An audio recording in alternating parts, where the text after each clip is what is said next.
Revenue మంత్రి కుటుంబ సభ్యులే ఈ భూముల వెనుకున్నాక ఆర్డీఓ కదులుతాడా? రెవెన్యూ మంత్రి కుటుంబ సభ్యులే ఉన్నాక ఇక పోలీసు వాళ్ళు ఇప్పుడు అమ్మ చెప్పింది ఏమన్నది మన కౌసల్య ఏమన్నది? కౌసల్య కానీ మమత కానీ పోలీసు వాళ్ళు వచ్చి మమ్మల్ని బెదిరిస్తున్నారు సార్, మా మీద కేసు పెడుతున్నారు సార్ అన్నారు. అంటే భూములు రక్షకులే భక్షకులు అయిపోయింది. రక్షించాల్సిన రక్షకులు కబ్జాదారుల పక్షపాతం వహిస్తున్నారు, కబ్జాదారులకు కొమ్ము కాస్తున్నారు.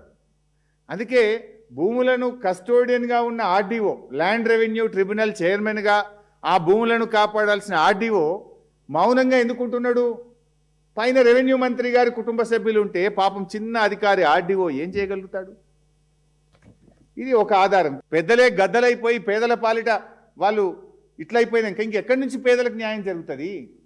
మరి ముఖ్యమంత్రి గారు డైలాగులు కొట్టినావు కదా, ఎవరిని వదిలిపెట్టా, నా మంత్రి అయినా వదిలా, నా తమ్ముడినైనా వదిలా అన్నావు కదా, దీని మీద ఎందుకు స్పందించవు?